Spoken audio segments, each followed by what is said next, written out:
Well, thank you everybody for joining. It's a pleasure to see you in the Zoom room today.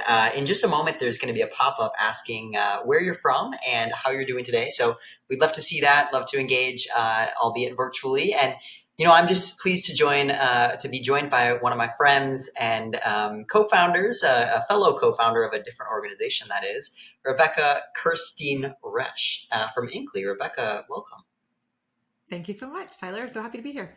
We're so happy to have you. And just by way of introduction, I mean, Rebecca, we go back a couple years from when we were both co-founders in a incubator together up in Canada. Tell us just a little bit about that experience to get started. And frankly, just, what is Inkly and where did you get started? Oh, thanks. Yeah. It was so awesome. We got to be real humans together. Not only do we get to hang out on Zoom and collaborate, but we got to be in person for weeks on end with both you and Amy. So that was super fun at the Community Safety and Wellness Accelerator that was hosted by TELUS in partnership with TELUS.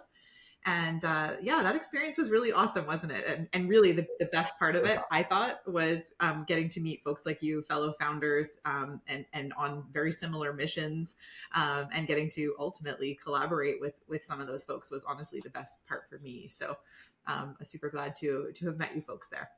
And yeah, so happy to tell you about Inkly too. So just interrupt me. No, oh my gosh. Well, we're gonna have an amazing conversation. Fellow founders is the word I was looking for. Maybe co-founders is another word that Yeah. we need to start bringing into the vernacular, because I think there's a network of us, and we're all in this space that we call the digital wellness space. And I'm actually curious. My first question that I'd love to ask you is how where do you see like Inkly fitting into this broader digital wellness space? How do you define it? What is the biggest topic, biggest issue that you and Inkly are trying to solve? That is a really great question because there's the core of like what our product does and the problems it's helping people solve. But the reason we see ourselves in the digital wellness conversation specifically is that we're actually approaching technology design from a very different lens. And I think most of the workplace technology that we're using on a daily basis was designed like a lot of technology was designed over the last 20 years. And most of the products that we're using, we've been using for quite a long time. And those products were designed really with, one sort of task at hand was let's keep people on platforms as much as possible because that's what tech platforms are for. That's how we measure success of a technology platform, but also with very little regard to the big problem that we now see unfolding, which is how much time we're all spending on technology and how much it's pulling focus from the real work that we're doing in the world and the real connections with real people.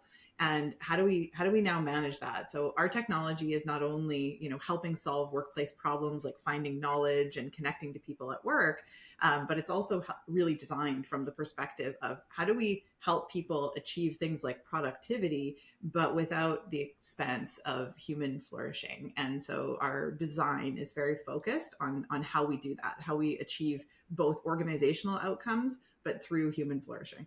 I love the phrase of human flourishing, and those who are familiar with the Digital Wellness Institute will recognize, the digital flourishing mindset and kind of the approach. And for those that are unaware, digital flourishing and human flourishing, it's a positive psychological approach to really understanding strengths, right? What are the benefits that we can derive from something and how can it play to our strengths as individuals, compared and opposed to the negative, right? So much of our lives are filled with the negatives around technology or, even our weaknesses. And the whole underpinning and the importance of thinking about it from a positive psychological lens is that it's more motivating, right?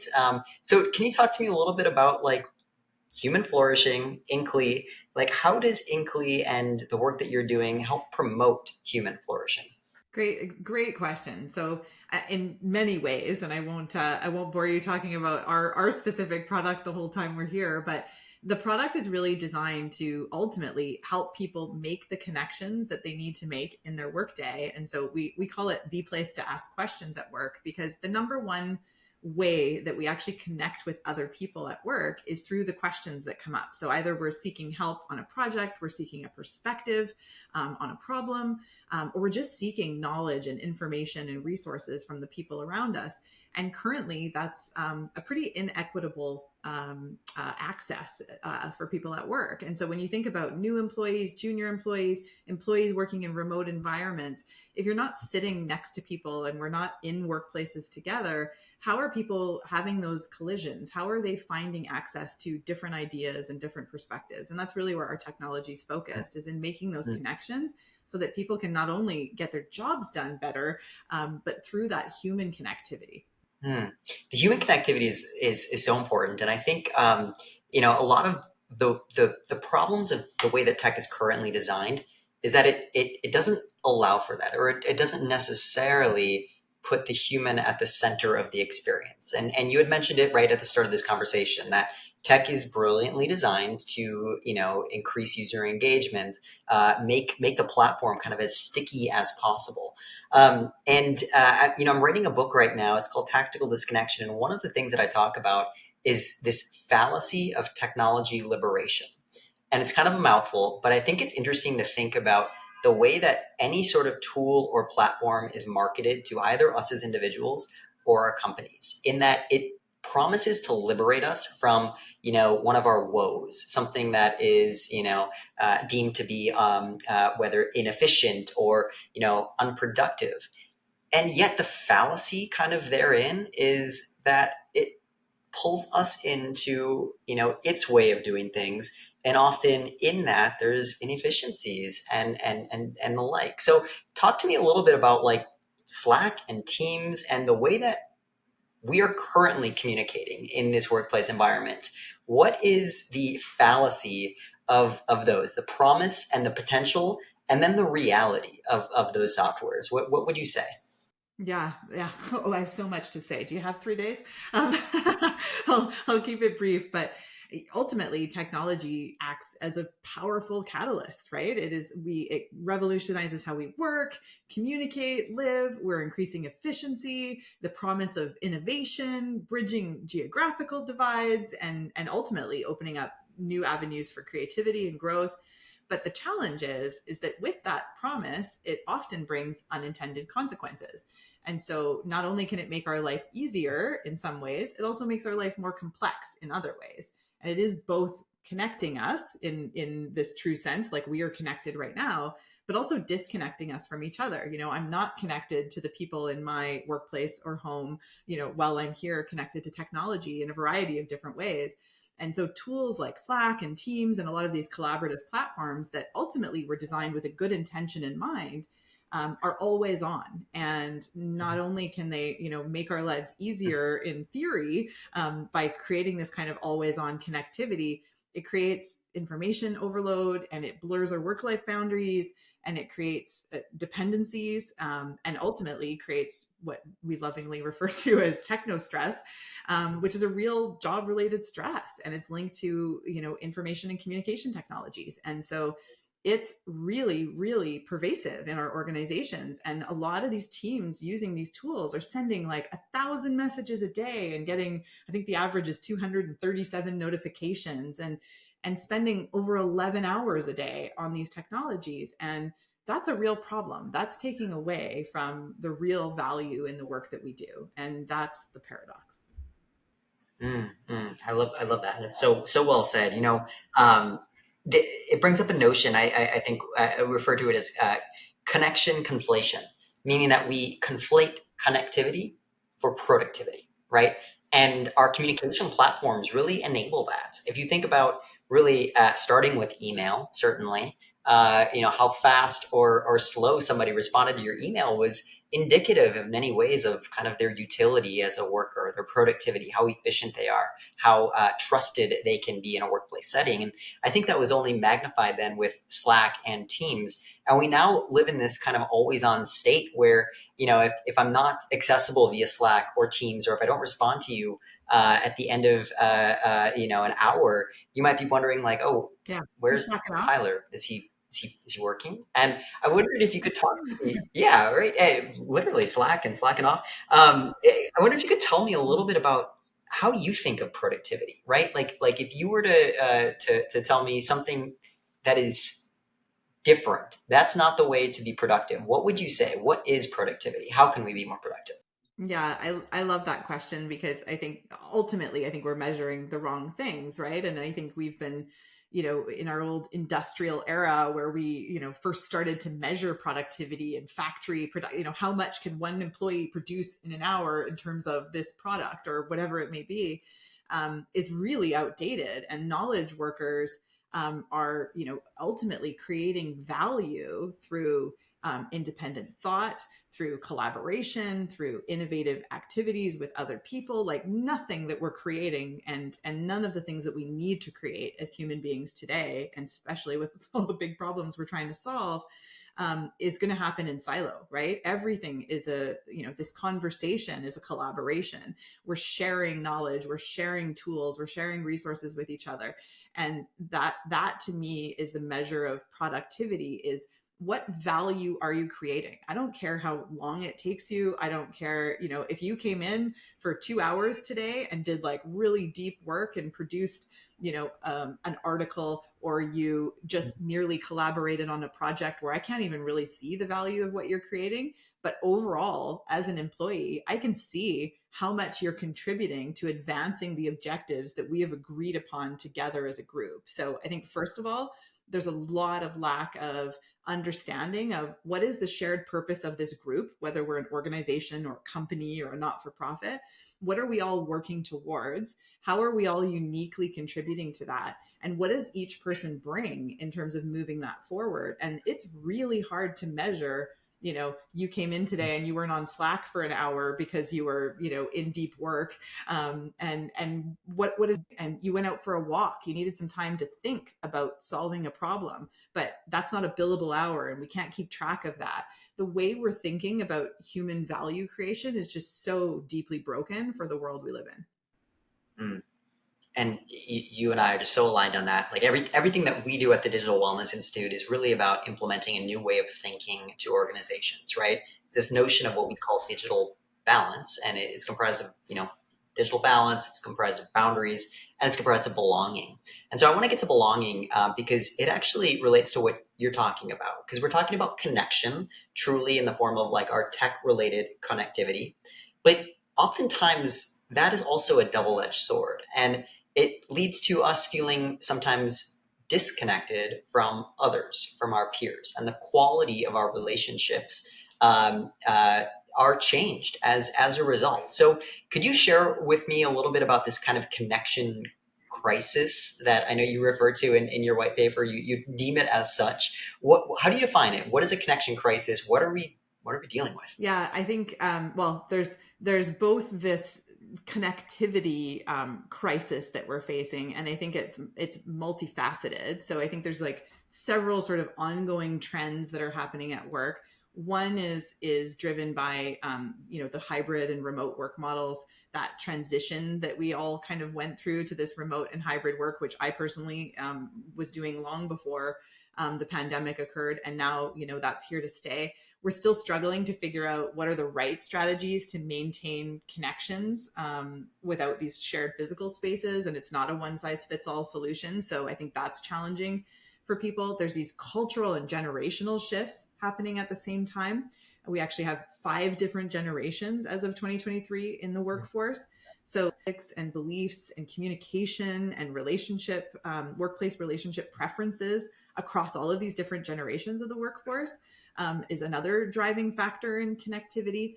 Our focus on mental health and well-being. Now, this conversation, thank goodness, is finally happening at the level that it should be. And I don't think we're anywhere close to where we should be, but we're getting there.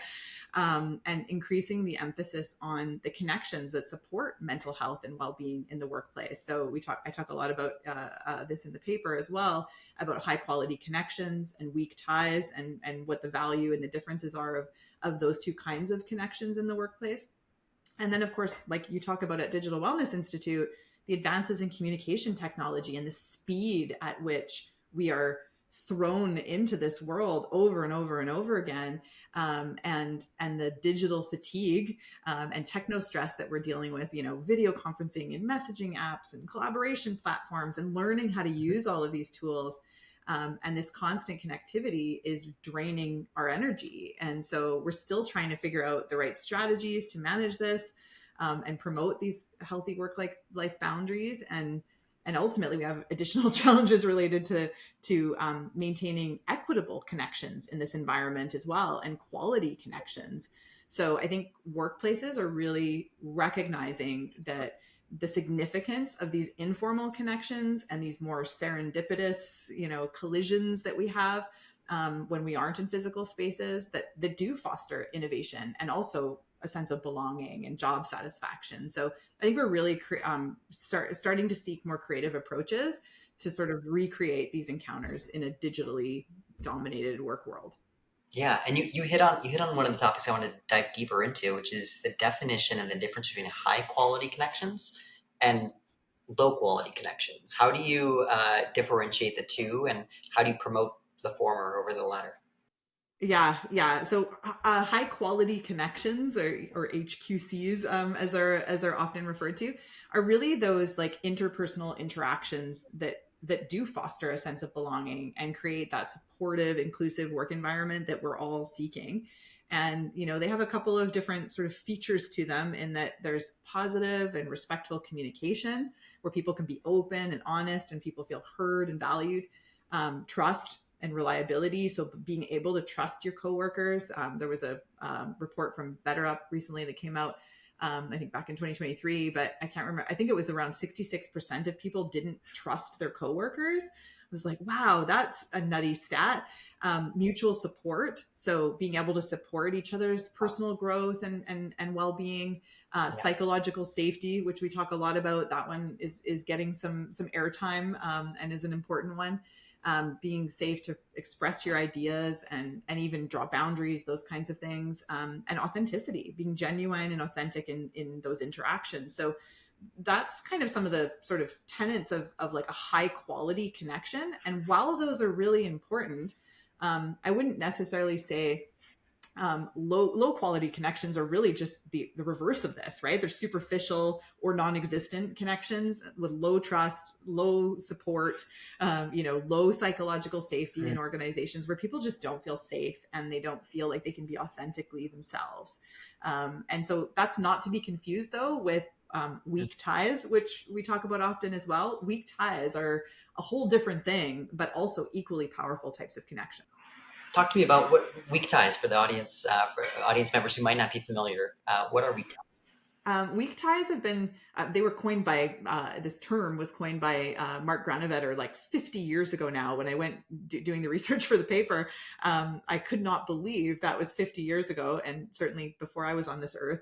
But that's come up a lot with respect to economic mobility and career mobility inside organizations. The weak ties, those more like we have larger numbers of weak ties. So think of like some of your LinkedIn connections as like those weak ties where, we're connected to people. We know them. We've even met them in person in many cases. But they're not necessarily those high quality connections where we have this deep trust and vulnerability and connection. But they're people who know us and like us, and we've worked together, and we have, a sort of a more surface level of trust, but it's a real relationship. It's just not we can only go in depth with so many people, and those high quality connections are so important. But it's actually those weak ties that are access to opportunities. So that's what the data is showing us, is those weak ties across our organizations, the people we can just be like, hey, Tyler, I got a question. I know you have expertise in this area and I'm hoping you can help me out. Or can you connect me to so-and-so in your department? Because I think I want to, work in this new field and I want to learn more about it.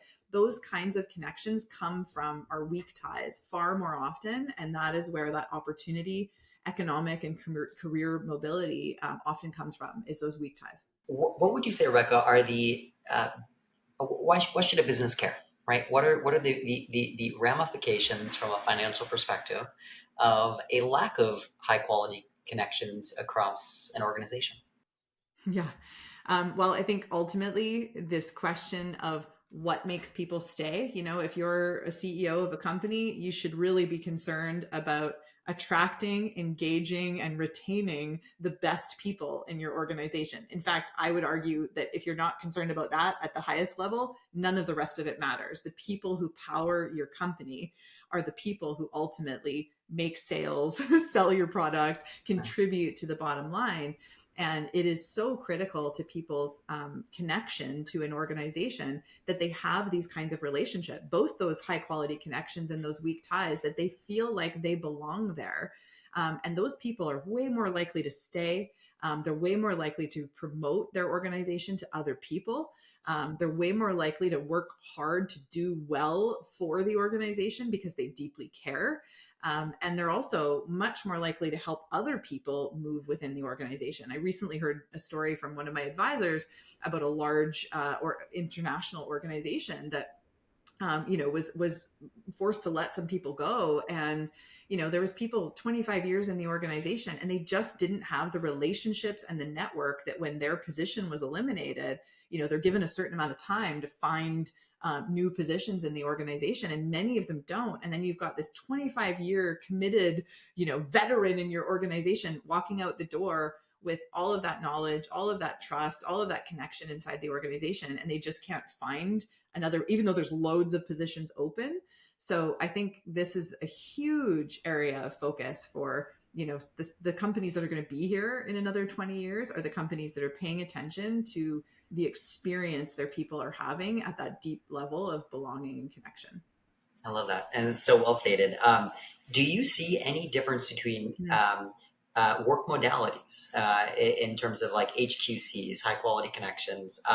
Do you see that as being something where those who are in person or hybrid modalities have a greater proportion of HQCs, or are they possible in a remote environment? Yeah, I think just even from my own, what the data is showing us, my own experience, like some of the greatest connections I've made throughout the pandemic are people I've never actually been in the same room with. And, we joke about it often. I have a very good friend that I made through work who, we text almost every day with each other. And we have this running joke that like when we meet, we're going to be surprised that neither of us have legs because we've like never seen each other's legs. And yeah, something that makes us giggle. But the reality is, 5 years can go by and you can have this deep connection with another human being, yet never have seen them in person. And we see this examples with our youth all the time. My kids are in their 20s. They're like collaborating and making music and joining bands with people in other countries and really connecting on a deep level with people without being in the same space. That being said, it's wonderful to be in the same space with people. And we need that too. We need to break bread together. We need to share experiences and laugh and give each other hugs and do all of those things.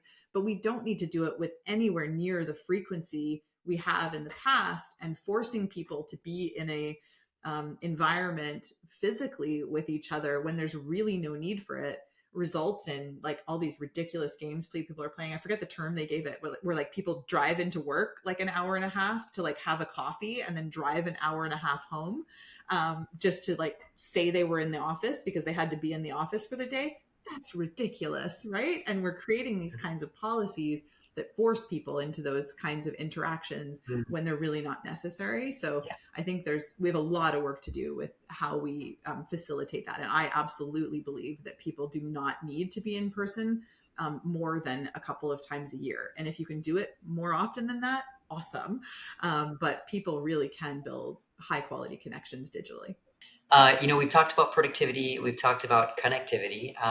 Let's talk about the third main kind of big pillar, which is happiness, right? How does all of this combine to impact or influence our happiness, our level of happiness at work and thus at home? Yeah. I mean, it's just, I mean, it seems so obvious, right? It's like all of these things that, actually like this definition of happiness, right? Like what is it that gives us a sense of happiness? And human beings are so innately driven by a sense of meaning and purpose, that connection and belonging, like all of these things that actually give us that sense of happiness in our lives are all the things we're talking about, right? These high quality connections are important. The weak ties are important, but in different ways. But all of these experiences that we have as human beings, where we have moments of joy and we're working on hard problems together, and complexity, and those things are difficult and challenging, but we're like overcoming them together. All these kinds of experiences that we have in collaboration with other humans, where we feel valued and we feel that our contributions matter, are the things that enrich our work experience, and they enhance our sense of belonging, and they ultimately boost our overall well-being, which inherently makes us much more satisfied in our jobs and fulfilled at work. And ultimately that's what flourishing is. Couldn't agree more. Let's shift to tech that connects, right? And another principle that I've put forth in my book is that tech can actually help us to disconnect from tech. And when I say disconnect from tech, I mean like the things that keep us, disconnected from others and disconnected from our goals, our productivity, things that make us happy. And you talk a lot about, how more intentional, human-centric design of technology can really help us reach this state of flourishing and in our vernacular, organizational balance. So tell me a little bit about, how is Inkly specifically embodying that? And can you just share a little bit about that solution, how you're putting that into action? Yeah, absolutely. My favorite topic. We touched on this like a little bit earlier. Like, I think when we're thinking of technology platforms and the way in which technology and technology companies fit into our overall economic structures, what's the design goal? So, if your goal as a technology developer, designer, product creator is daily active users, monthly active users, page views, well, that's inherently not going to be designed to create human value. That's going to be designed to create investor shareholder value, right? And that is, I think, that one of the core differences. And so, for example, at Inkly, our design goal is not any of those things. Those things happen as a result of our design goal. But we're designing to support every individual in every organization or professional group to achieve their goal and purpose, whatever that is in the moment. And this can be as small as finding an answer to your question, making the right connections to the right knowledge or resource at the right time, or just gaining some perspective from diverse colleagues in your organization. That changes, and it's very fluid moment to moment for every individual. And so we're designing technology that is deliberately designed without that design goal of daily active or monthly active users or page views, et cetera. And we're giving the user the autonomy to choose their level of engagement. We're making it really easy for them to access the network activity that's relevant to them. So they're not, minute to minute, hour to hour, once a day, once a week. They're actually able to sort through all the noise because they're not digging through channels or asking this person or asking that person. We're using AI on the back end to actually match people to what they need in the moment, whether that's knowledge or a resource or a connection to another person who can share their more intrinsic, what we call tacit knowledge. But the goal isn't to keep them on the tech. It's to get them back out into the world doing good work with people. and that is what's so different about humane technology. If you had to look into a crystal ball and say, looking forward, the future of workplace communication and collaboration looks like blank, what would you say? Mm, the crystal ball. um, I would say so for workplace tech specifically. Was that the question? Yes. Yep. Specifically for workplace communication, collaboration tools, etc. Yeah. Well, I think exactly that, right? Like that we are designing for how human beings brains actually about, we're all familiar with the social dilemma and the perils of social media, and now heading into the next era of AI, we don't want to repeat those same mistakes. And so if we can design workplace technology with human flourishing not just as a design goal but as an actual metric of success, where we're looking at the ways in which our technology can support and detract from those goals. And we have wonderful models like Digital Wellness Institute's model and Harvard Center for Human Flourishing. Like there's so many wonderful models to draw from to understand what flourishing actually looks like, tastes like, smells like for real people, and being mindful of the design goals of our tech. I think this next generation of technology, leaders need to be looking at tech and asking those questions. Is this just designed for productivity and the value creation for the shareholders of this technology company, and even maybe our organizational goals of, revenue. But how is this affecting the people that are using the technology on a daily basis, and looking at those criteria for human flourishing? We're actually working on that with the human flourishing group out of AI for human flourishing group out of Harvard University, and looking at ways in which we can actually help people with that criteria, because that's new, right? We haven't been looking at technology through that lens. And so that's the work that we're doing, so that we can help people and organizations make those decisions from that lens of human flourishing. I know, those who are familiar with BJ Fogg and kind of Stanford School of Persuasive Design, the Hook model by Nir Eyal will know that so much of the way that education has been focused in the past has been exactly as you mentioned, Rebecca, focused on how we can design technology to capture human attention, to keep engagement high, etc. Do you see a world in the near future whereby those classes start to change and they start thinking about how can we focus on designing tech that is human centric, that puts flourishing at the forefront of it? Yeah, I absolutely do, because I think that I think that the rate at which change is accelerating now. I really do. I really am hopeful that there are enough people doing this work and creating alternatives, that this shift is going to start to happen, where, we are, even Nir Eyal is having this conversation. I developed this model, wrote this book, taught people how to do this, and now I want to help people use that model for good, and explicitly for good, because we've gone to the dark side. We know what that looks like. Humanity did not win in that scenario. We already have this knowledge, so how are we going to do this differently? And I think there's just, these ideas spread quickly now. I think there's enough people and enough leaders and organizations that really deeply care about the future for their own kids and the future of their kids' work. But for the people that are right there in front of them, people are really suffering. And if we don't start making these decisions quickly, and starting to change our not just our technology usage, but even the platforms themselves, I think, that's a big ask for large organizations. But I think people are willing to take those leaps now, especially when we can show them alternatives. Yeah. In kind of wrapping up, because I've so enjoyed our conversation, I've learned so much, and I think I want to just conclude by asking one final question, which is, how does change, where does change lie, right? Is it the responsibility of the organization, something that we refer to as kind of a top-down approach? Or is it the onus kind of on the employees, right? What I refer to as a bottom-up approach? Or is it a mix of the two? Like, how can we get to this place of change, of human-centric design to our technology? Where does it start and where does it end? I think, like anything, that it really is shared, right? As an employee of an organization, we have to demand better from our leaders and from our teams. We have to provide better if we're in a leadership position. I think we need to be having these conversations in schools, and we need teachers to be having them, and parents to be having them, and young people to be having these conversations. And I think we talk about employees and employers, I really envision a future in which there is much less hierarchy around these kinds of things. There certainly is in my organization. I know that's true in your organization and a lot of our partners and collaborators.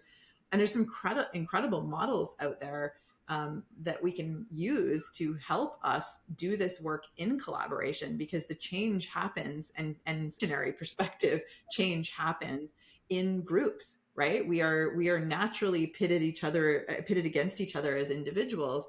But from an evolutionary science perspective, when you look at groups of people, that is where the collaboration starts to happen. And then groups of people collaborate with other groups of people. And that's when we start to see that real change happen quickly. And so I really believe that, in organizations, well-being leaders need to be talking to IT leaders, and IT leaders need to be part of this conversation about well-being. This siloed approach, even within our organizations, is madness. We're never going to get to any level of change unless we start to open up these conversations between these seemingly disparate parts of our organization that are so deeply connected. Rebecca, thank you so much. This has been so insightful. I've learned so much during the course of this conversation. I hope our viewers have as well. If a viewer would be interested to learn more about Inkly or to read their white paper, where would you direct them? Yeah, absolutely. You can head over to our website. Right on the homepage, you can find the link to download the paper, and it's called "Questions Are the Answer." And you can find me on LinkedIn or through the website as well. And yeah, this is my favorite topic. I'm always happy to chat about this. So thanks for having me. Of course, we've enjoyed the conversation so much. To our viewers, stay tuned for the next webinar that is soon to come. And thank you just so much for joining us today, taking part in this engaging conversation. And just cheers to human flourishing, to digital flourishing, and best wishes on the rest of your day.